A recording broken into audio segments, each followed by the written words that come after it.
Welcome to Inkhaven Presents, Readings from the Archive. I'm Ben. This is the Inkhaven podcast where I invite residents and writers to bring something they've written and to read it and discuss it. My guest today is Itsi Weinstock. Itsi has many hats. He is a donor advisor in the animal welfare movement. He also has over 3 Substacks, or precisely 3 Substacks, writing about very funny things and very serious things. And also has a great online guide to Bayesian optimization, which I enjoyed. But what have you brought for us to read today? Thanks for having me, Ben. Today I've brought a Sin as a Physical Particle. It's an exploration of this curious similarity between Judaism and Jainism. Excellent. Yeah, I enjoyed this very much, so let's listen to that now. This is Sin as a Physical Particle.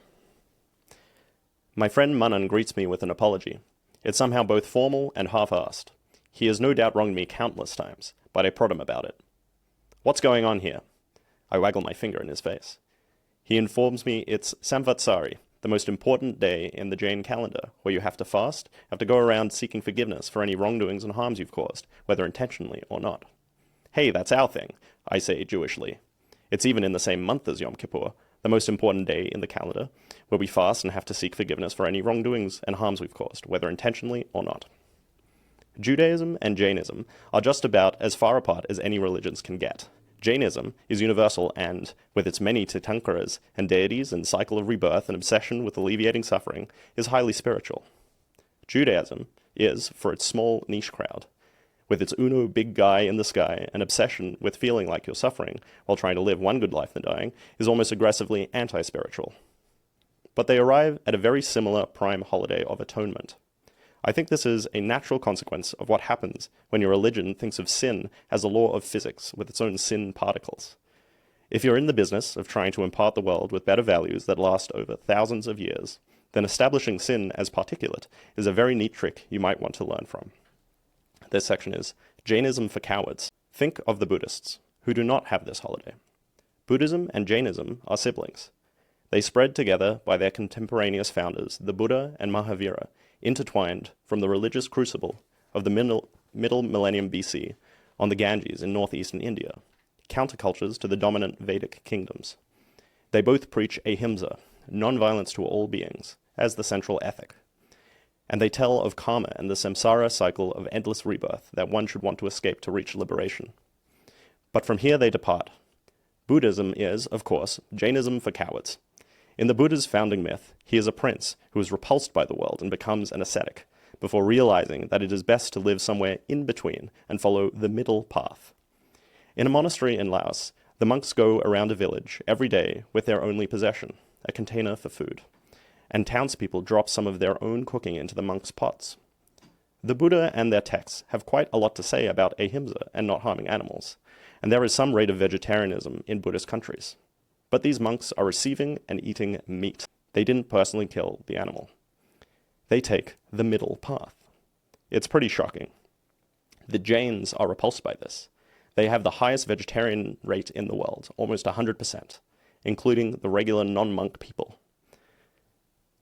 They have stuck to the teachings of Mahavira and spurn the middle path. The Jains have stuck to non-violence so seriously because they are consequentialists. They are consequentialists because they see karma as a physical particle. The Buddha once said, "I call intention karma." Good intentions are everything. They lead to good results. Bad intentions to bad results. You become a good person by purifying your mind and thoughts. Not so for the Jains. The Jains have a physics problem to contend with. Karma, to them, is fine particulate matter. When you do something bad, whether you know it or not, karma is drawn to you and sticks to your soul, gumming up the works and weighing you down. Thoughts, words, intentions, and actions all attract karma like a nasty magnet. It's a law of the universe. It's not judgmental or personal, just a mechanical process. To Jains, the goal is the prevention and obliteration of their karma particles. And when you see sin as a law of physics, it means you can't get away from it with just good intentions. You must be rigorous. They famously don't eat root vegetables, which are teeming with many souls, all of whom might die when you disturb the soil to rip them out. The monks wear masks to avoid breathing in and killing microscopic beings, and they carry around a broom to brush things away to avoid the violence they could inflict with every step, not to mention sitting their bums down. To get rid of karma, they fast, they repent, they serve others, they meditate, and they study. That seems to do the trick. This section is called Separately. While Mahavira was spreading utilitarian veganism around India, the priests of the Temple of Jerusalem were very concerned about the ineptitude of their own population. They didn't realize how good they had it.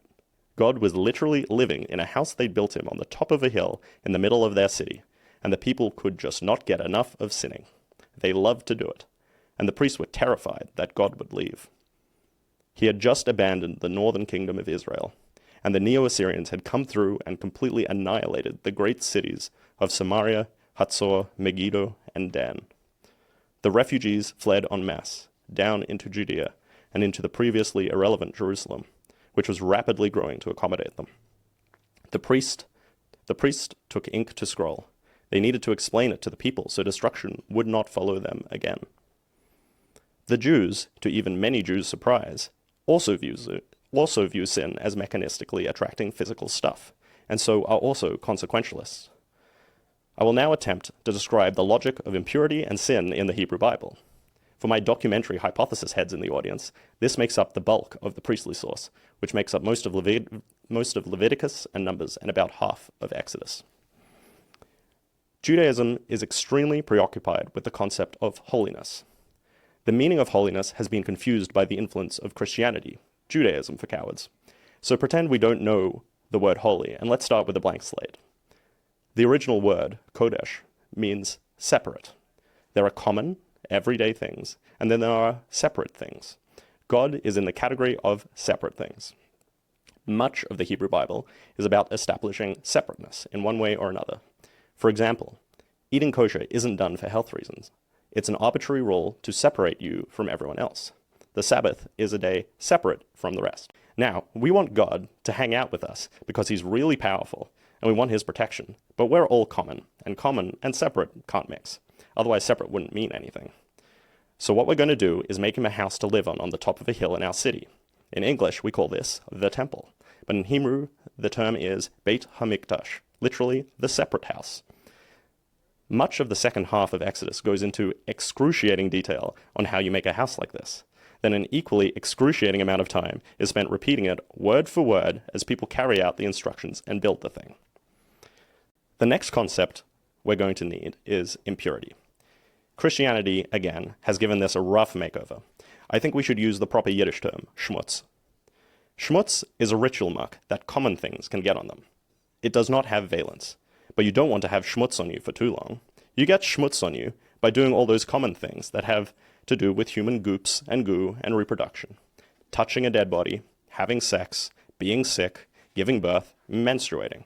None of this is bad. Some of it is good and commanded, actually. Be fruitful and multiply. But it's just not separate, because it's not what God does. It's very human and corporeal. Because schmutz is physical, if you touch something while you have schmutz on you, it gets schmutz on it too. Common things are absolutely fine being either schmutzy or clean. Now the big problem we want to avoid is if schmutz gets onto something separate, because it makes the separate thing common, and then it's a whole ordeal to make something separate again. You definitely cannot go into the separate house if you have schmutz on you. But don't worry, it's not hard to get the schmutz off. You just have to have a bath and wait a while. Then you're good to go. Baths, known as mikvahs, are found everywhere in ancient Judea and still play a central role in religious Jewish communities today. In the 1st century BC, there's a guy called John who takes the bathing metaphor a bit far. His successor Jesus goes even further and subverts the whole schmutz system. Out of the heart proceeds evil thoughts, murders, adulteries, thefts, blasphemies. These are the things that get schmutz on you. But to eat with unwashen hands does not get schmutz on you. Intentions are everything. But back to the Jews. Most of the rest of Leviticus and Numbers is, again, agonizing detail about how one accumulates schmutz and how to get schmutz off. Apart from human reproduction and death, the main category of thing that is distinctly not separate is sin. Also something God doesn't do. But when you commit a sin, you don't get schmutz on you. Oh no. The sinful schmutz travels like a guided missile from the ether into the separate house and gets it all schmutzy. The worse the sin, the further into the house it goes. Murder and idolatry really get in there and schmutz up the place. Now, it's not the end of the world if this happens. You can clean the separate house, and this is the function of animal sacrifice. The sacrificed animal's blood cleans the schmutz off. In the academic parlance, they describe it as a ritual detergent. But really, you got to make sure you own up to your sins and go and deschmutz the place. If the schmutz piles up, the separate house will just become a house, and God will leave. And then the Neo-Assyrians will come in and kill you, or the Neo-Babylonians, as the case ends up being. You must clean up after yourself and take responsibility for the good of the community. Atonement in Judaism has nothing to do with the individual. Unlike in Jainism, which is ultimately about liberating the individual soul, in Judaism it is about making sure God doesn't get grossed out in his house and leave. You can punish people or whatever to keep your society going, but what matters is cleaning schmutz from the separate house, because you sinned and made a mess. Professor Joel Baden explains the point of all this. The biblical writers outline a physics whereby the outcomes of your actions and sins as an individual have an impact on the collective, which has kept people in line for thousands of years. This section is the yearly day. This all leaves a big question in both Judaism and Jainism. There is a particle of sin, karma or schmutz, and we know what causes sin and how to clean ourselves. But what do we do about the sins you don't know you're committing? The law of nature is a law of nature, even if you have nice intentions, and accumulating karma and schmutz. The Hebrew Bible has a fantastic solution to this problem. Once a year, we're going to all get together and make a whole day of atonement and clean the whole place from top to bottom. Every person in the entire country, including the foreigners, come to Jerusalem and stand in the courtyard outside the separate house. And the big priest get in the humblest apology garb he has and goes right into the center and cleans it from the inside out with a lot of animal blood. He gets to the outside and then has to clean all the community gathered outside. So they get a goat, and in front of everyone, they put all the schmutz of all the people on the goat's head for the sins they know about and the sins that they don't know about. Then they lead it out of the city to chuck it off a cliff to the wilderness demon. That's how it's done. The separate house was destroyed by the Romans in 70 AD, but the Jews still do their Yom Kippur, the Day of Atonement, to get rid of sins they know about and the sins that they do not. It starts by bringing in the transgressors and sinners, and then they go through every sin, beating their chest once for each sin, always saying that they, as a collective, have sinned. The schmutz comes right off.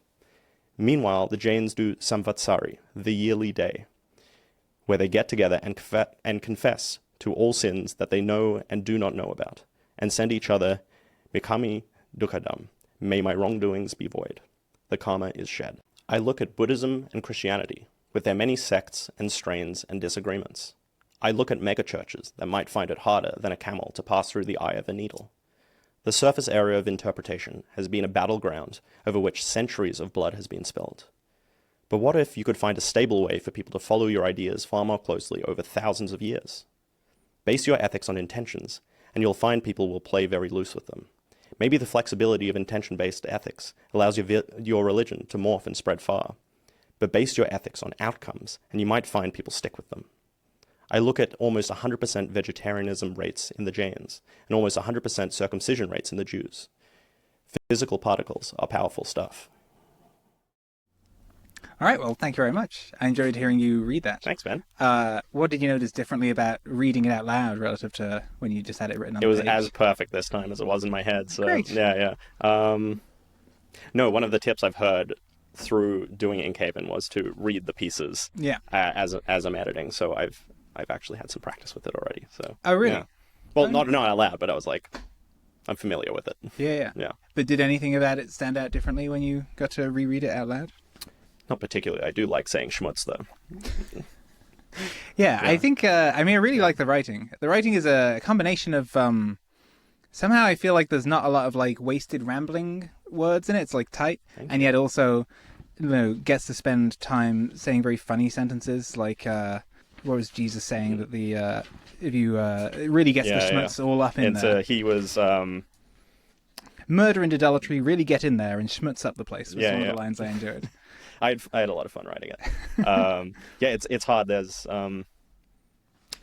hard to explain a lot of these more arcane topics, but I found this was like a good lens to talk about it. Yeah. Why do you know so much about religion? I don't know. For some reason, I just became very interested in it. Maybe starting around 2018. I mean, I myself am Jewish, but like through my upbringing, I never like dug into like what a lot of this actually meant. But that kind of came later. I've watched a lot of YouTube lecture series about specifically like Old Testament history, how it came to be, what we know about how it was written and what we think the people who wrote it were thinking. And then from there, it's comparative religion becomes really interesting. Yeah, religions are always interesting design artifacts. They're a little kind of like, they're a little Darwinian in some sense, in which like no individual often like designed them, and yet each of these pieces serve functions that you can sometimes find. Totally. How did you get interested in Jainism? Jainism seems very cool. Like it's a very serious religion. People take things seriously, and they're obsessed with suffering. And you know, I've been vegan for a long time, and so you know, I'm pretty obsessed with suffering in a certain sense. And it was interesting to see a whole religion take this seriously and how they deal with it.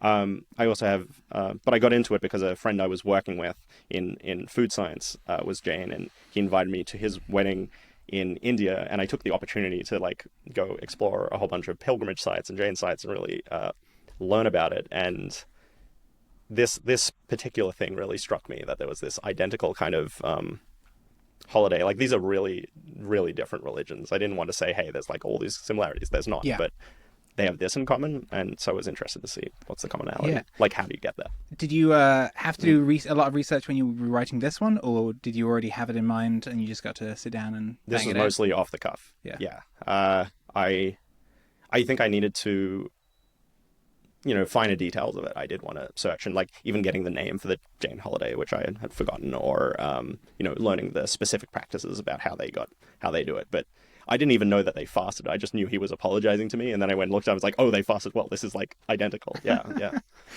Did you get much feedback on this one here at Inkhaven, or did this just come out pretty whole? I did. I got feedback from, I think, both Alexander Wales and Justice. Yep. And then Clara, who edits Asterisk magazine, she's also really into this stuff, and we had a really she gave some input as well to help, especially tighten the things on the Jewish side of things. What was the biggest change that when it happened to it? I was a little bit fast and loose, because I describe both ritual impurity and sin as this schmutz thing, which is kind of true in Judaism, but they are distinct things. Like there's this impurity you get on you from doing daily bodily things, and then there's whatever sin is, but it's described as like sin accrues in the temple.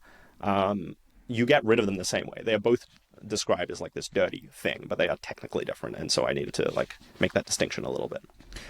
When you mentioned about how like some sins get into the separate house and they really like get in deep, is that nonetheless someone has to have sinned and then they walk into it and they touch it? No. So if I murder you right now here, then the schmutz will enter into the separate house. Yeah. But does everything that is separate become caked in sin or in dirt? Just the separate house, just the temple will get sin in it. And this is the main thing that the biblical writers are worried about, because if you make it too dirty, God leaves. And is it because the separate house is the interface between? It is the literal dwelling place of God. They're like, we want God to live here. We're going to make him a house. It's got like a chair. When they talk about the Ark of the Covenant, it's actually like a throne. It's a literal chair that he sits in all day. And they have like the menorah is the symbol of Judaism. Yes. And it's literally the light in the house. All these symbols are literally, it is where he lives. It is his house. You want him to be living with you, because then he protects you. But if you make it dirty, he's gonna leave. He doesn't want to live in a dirty house. That makes sense. But it's just postulated that all the sin goes to this place, as opposed to like, I assume they have other items that are separate in the world? There are other holy items? Yeah. For instance, people. The Bible talk about like a people being separate. Like there's the idea of people. Sorry, people. People are separate. Like it's a separate people in a sense. That is actually like later editions of writing get added. That's like, you're a holy people. You're a separate people. The original writing does seem like it's objects and things that are separate. But definitely a lot of like why you would be kosher is to keep yourself separate. Like this idea is also like why the Jews are separate to the neighboring Canaanites. Even though they're like the same people, they worship Baal, they do these other things. And to make yourself an in-group, you just do this kind of separation practice. Interesting. And the idea just carries throughout the whole religion. Is the word separate, is that your translation, or is that word? No, that's the literal meaning of the Oh, word. Yeah. nice. The word holy is kind of, it's a bad word. Yeah. Interesting. Yeah. Interesting. Yeah. I think one thing I was confused by is this yearly day. You're talking about how like they're in fact like undoing a lot of sin, or they're pushing it. They're like cleaning practice. Cleaning. Yeah. So I don't think of ethics as physics. I think of truth as physics, and reasoning as physics is basically similar to law. You know, there are in fact like so much information you can get, and like the laws of physics determine these things. I think of ethics as kind of like engineering. I'm like trying to build a system that is good and like has good incentives. And Yes. how does an individual like live in such a way that if it generalized, like the system would work and information would flow and so forth. I don't quite understand. This doesn't, in fact, seem like it is fixing things. The blood. Yeah. Yeah. Like I was more going to like. There's a line where you mentioned that the Jains do. How am I pronouncing that? Samvetsari. I don't actually know how to pronounce it either. So, great. Yeah. Well, I'll. We'll dub it over. Yeah. They get together and confess to all the sins that they know and do not know about, and send each other. And I'm not pronouncing that word. May my wrongdoings be void. And are they confessing specific sins, or are they? They are confessing all sins. Okay. So I think you'll apologize to everyone for basically everything as like a catch-all. Do you list a bunch of specific things and then a catch-all, or you just say... I think when they congregate together, they list them all. That's nice. Yeah. But then that's the same in Judaism. You list all of them. That would make more sense to me than the washing with the blood of a goat. Like, so, can I just say one more thing? In, like, Christianity, like, my mum was raised Catholic, and she has to go and confess every week. Yeah. And she's like, I was making up confessions at some point because, man, I did not have any things. Yeah. But, like, naming specific, like, sins, I think... I would get how that was like pushing back on ethics. Yeah. I don't quite. I believe you that they have these incredible 100% vegetarianism and 100% circumcision, which I'm not. Whatever. Yeah. But the point is they can make people stick to something. Yeah. Yes. Yeah. And I'm kind of unsure. Is it just like the vibes of like we're taking this way more seriously? You really need to be clean in the sin is passing through, or do you think it has some like direct causal mechanism? Well, yeah, I think like when you think about your system as like truth and reality is physics, and then ethics are engineering. Like, what is the accountability there? Like, what makes people be ethical? I don't think we have a very good way to do that, to keep people according to any kind of ethics over a long period of time. I mean, we have norms, we have laws, and there's an attempt, but I guess like these religions present another way to do it, which is if you have a kind of metaphysics where the accountability itself has a physical particle, sin itself has a physical particle, then you can keep to it. I see. Yeah. I think the way I tend to, and this is not an interview with me, but the way I tend to think of it, like I recall in, I think Harry Potter and the Methods of Rationality, he talks about like, a group of people who will expect everyone to tell the truth and to punish that can like trust each other a bit better than a group who can't. Yeah. I tend to view most of the worlds as like a pretty Malachian kind of chaos. Yeah.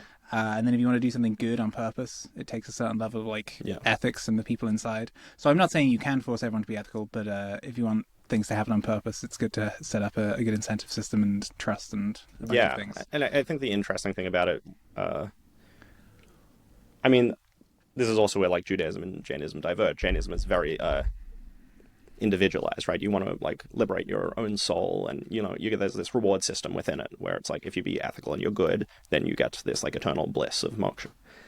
In Judaism, it's like a bit different. It's just like a community accountability system. There's like I didn't get into all the details of animal sacrifice. It's not only during the yearly day that they do the animal sacrifice. Most of the Bible, if you read like Leviticus and Numbers, it's like when you do this specific sin, this is the exact sacrifice that you must do. This amount of grain and this animal at this time you need to bring to and sacrifice it. And it is your duty to do this, because if you don't do it, then God's going to leave. I can see that. Yeah. I can see that. Like weighing specific sins and having you at the time when you take them, take those actions, knowing immediately, oh gosh, I better, this is how bad it is, and I better do that, otherwise this is the problem. And it's not just for me, it's for everyone. The house is dirty. His house. And we're all going to get together and do some of the cleaning. And I know that if I didn't clean for this one, Yeah. it's all for nothing. Yeah. I can see how that. So the ritual, I think, is more about creating the reality of the metaphysics than it is about directly like fixing everything. In my Yeah, well, but in their imagination, their metaphysics, they it cleans are everything. fixing everything. Yes. Yeah. In my whatever. Yeah. Yeah. I see. That makes more sense. Thanks. Yeah, and to be clear, like when they do this yearly day, mostly it's an accounting for the things that the unknown unknowns. Yes. Yeah. You're meant to do these other things throughout the year, like the Jains throughout the year will, do their other fasting and prayer. And meditation. You just have to, with a lot of these religious things, separate out the like stated justification and then the actual like functional, like Vannevar, who's been around in Inkhaven a little bit. Last time he was around a lot more, has a great less wrong post called Steel Manning Divination, and he talks about, I think, before certain battles and wars they would use certain divination methods to divine which side they should go to attack from, and he ultimately explains that one of the common ones was just random, so you couldn't be predicted, and that was in fact like very functionally useful. Well, this is what gets. But they don't give that story when they tell you. No, this gets to the Darwinian element of it. It's like, why do certain things survive? Maybe there's some like useful thing in it. Like maybe you can tell some story which is like, well, Judaism has this thing to bind community together, and that's what let it continues over thousands of years. Yeah. There's maybe a story like that, or the story I'm trying to tell is like, if you have this conception, then you can bind of physical particles, you can bind people over a really long period of time to whatever your ethical system is. Not to make a normative claim about what those ethics are. I mean, for instance, I don't think animal sacrifice is a particularly good thing, but unfortunately, I'm in the animal welfare. Yeah, movement. unfortunately, this is my Sorry, God. Yeah. No. That makes sense. Yeah. Which day did you publish this one in Inkhaven? This was, I think, the end of the first week. Yeah. Was this when you'd come in being like, probably I'll get this one out, or did it come to you on the day? No, it came to me on the day. This was definitely a shower thought where I was like, hey, I have been thinking about this one for a while. I'm gonna get it. It was nice. Yeah. Nice. Yeah. How many of them are daily posts? Most of them? That I come up with on the day. Yeah. All but like 2 or 3. I had like the only other ones are ones that I've like drafted. Yeah. Did this one come out easily? Very easily. Nice. Yeah. What's the easiest piece that came out of you during Inkhaven? This might be up there. Like this was a real joy to write. I'll have to think through a few of them, but this is What was the hardest? Was there one that took a lot of straining? There's another one I'm trying to write at the moment, which is very long, which was my only other religious piece, which is about the origins of the alphabet and of prose and how that influenced the creation of the Hebrew Bible. Crazy. That sounds good. Yeah. So, but the problem is this is going to be really long because I'm trying to explain how the alphabet came into being, why the alphabet was like different from the rest of writing that has come before, and then why my argument for like why this created prose. That sounds which great. allowed for all these things. Yeah. I'm looking forward to reading that one. And I think there's a lot. When you read a lot of the Bible, it's really, really arcane, and you need to come up with like some sort of fiction and narrative to make it accessible, like schmutz. Yeah. Why did you come to Inkhaven? I think I really enjoy writing, but haven't done enough of it, and I like putting myself in containers to do things. That just seems like a great idea, and I had seen the last Inkhaven. I talked with some people who did it, and they thought it was fantastic, and it has really lived up to it. I really love it. You've made a great thing here. Wonderful. Yeah, you were in the edition of the Loop last time, with also more bathroom reviews. Yes, Viv's husband did a bunch of bathroom reviews this time. Oh, great! Yeah. No, last time I was explaining why I think the squatty potty, which is ubiquitous in the bathrooms in Lighthaven, at least, I think it's a bunch of nonsense. I just want to be clear. I didn't advocate for that. No one on the team advocated that. A guest bought all of them and was like, you need them. All I could say is I thought this was a rationalist space. I presented an argument against the things, and I came back 6 months later, and there's still squatty potties everywhere. We'll have to see. Yeah. Did you have any particular writing goals other than just to do more? I had a few longer pieces that I wanted to write, which I've been unsuccessful in so far, apart from this large one I'm thinking about. But it was mostly, just force myself to write every day, and that's worked. I think writing is very, very slow and laborious for me, especially when it comes to professional writing. I run a blog called a website and blog called vilf.org, which is basically vegan shitposting and a vegan guide to San Francisco. And whenever I write that, it's just so easy. I'm just having fun. I just like put it out there. And I really have trouble doing that in the professional context, which is like, oh, I'm specifically trying to do this thing and it's slow and I want to word it correctly. And yeah, this has been just so incredibly helpful for going, hey, you know what? The professional thing should be very fun to write about as well. Yeah. And I've been leaning into that more. I think the slime molds are really great at finding the intersection between fun and things I actually want to write that are interesting. Yes. Because they're just having fun all the time. Yeah. And they're always getting writing out of it. Yes. They're constantly like, oh yeah, let's run a little experiment. Let's do this. Yeah, Let's have fun while we're doing it. They urge me to write some good pieces. My most popular piece is one called "Is Salt Salty?" That one's great. Yeah. Where basically we gave people salt and a bunch of other like sodium bicarbonate and potassium chloride just to see which ion is salty, or like how are we detecting saltiness. Yes. And we what just was had fun the with really good result out of that? That there was some item that people ate that there was like a bimodal distribution of whether people considered it salty. Sodium bicarbonate.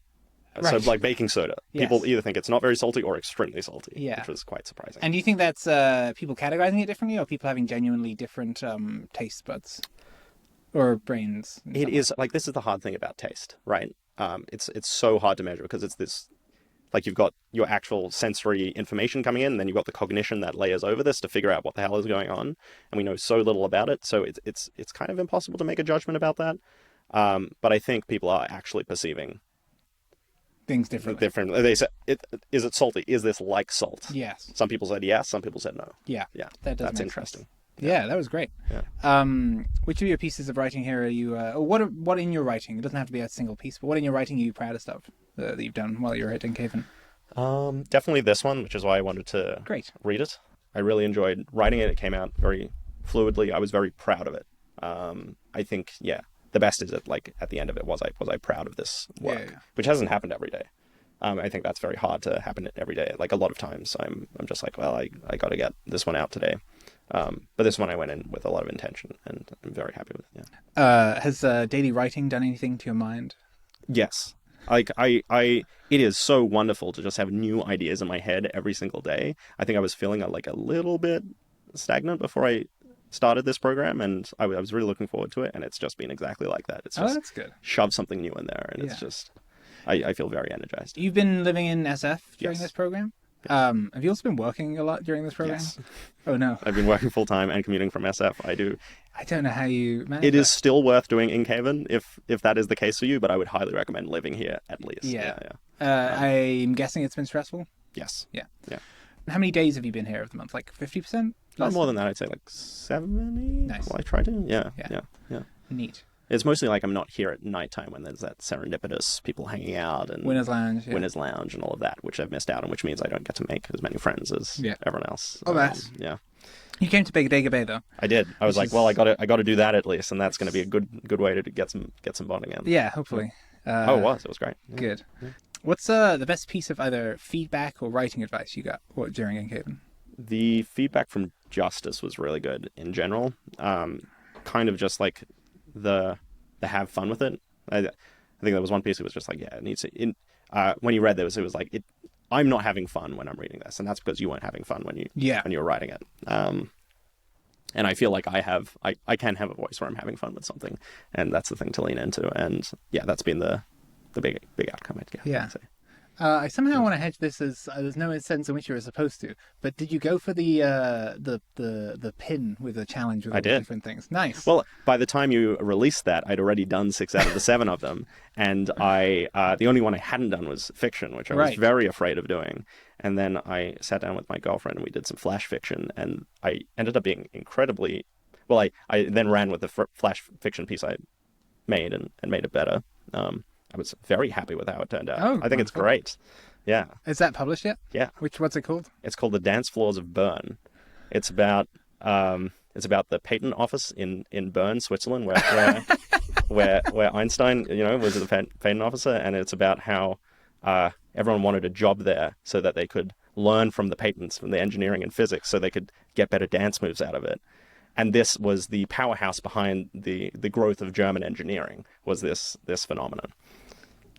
That's fictional. Yes. They were the story is that they were reading the patents to get dance moves. Yes. Yeah. Sure. I got no love for this post, but I think it's my second favorite piece. Yeah. That's funny. Yeah. I almost read that to you. It's been very confusing. Yeah. What about Inkhaven surprised you? What did you not expect? I think it was largely how I expected. I think a lot of it is because I can't interface like that much with the people because I'm not hanging out that much. But also, you'd actually you'd visited Inkhaven once. You had a sense of the vibe. I had seen it before. That makes sense. Also, I live in San Francisco. I've been to Lighthaven. I kind of know a lot of at least from the outside, I understand a bit of what's going on. I think the vibe here is a bit different than many other events at Lighthaven. Yeah. I mean, it's just so much fun. I mean, that's the great thing about it. Like, there's all these people here. They've all got I think last Inkhaven, there was a lot more in the AI safety space than this time. And so there's been a large variety of what people write about. And it's been really, I wish I had more time to read everything that people were writing. I enjoy meeting all these people. And it's that's the interesting thing. Like, you talk with people, and then there's this completely different experience you get from like reading their posts. Yes. And you really get into their brain. You're like, whoa, that's Yeah, that's my constant experience with bloggers. That I often could not tell you that they were a great thinker in that way just from chatting with them. Exactly.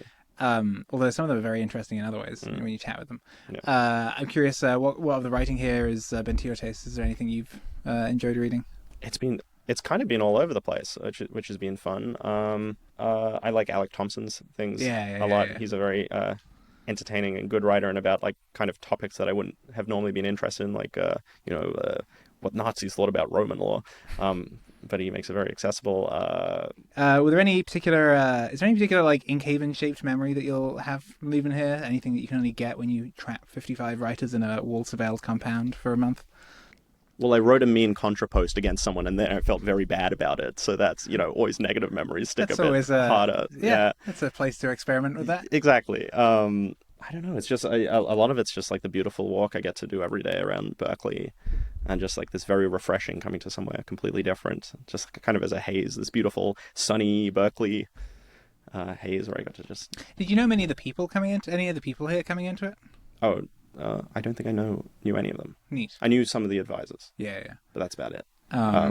Like the Slime Old, Time Old, and Clara, and You think you'll keep in touch with any of the people afterwards? Oh yeah, for sure. Yeah. I try to bully as many as possible to move to the Bay Area. That's That might happen. Might happen. Yeah. Oh, my girlfriend's mother also helped edit this piece, and I would be completely remiss if I didn't mention that. Sure. Yeah. Great. Thanks so much for sending and reading. Thank you so much, Ben. This is so much fun. I'm so glad you're doing this. Yeah. All right. Well, farewell for now. Before we wrap up, I'd just like to thank our sponsor for this episode, WordPress.com. As a teenager, many of the blogs I grew up reading were built using WordPress, such as Slaystar Codex, Don't Worry About the Vase, and Shtetl Optimized. The co-founder of WordPress, Matt Mullenweg, went on to build WordPress.com, a hosting service that supports bloggers. It provides an interface that allows you to design your website and to use the near infinite family of libraries and plugins that have been built for WordPress. If you're someone who cares to be able to design your own blog, for your ideas, for your writing, and for your own aesthetic, then by far one of the best options on the internet today is WordPress.com.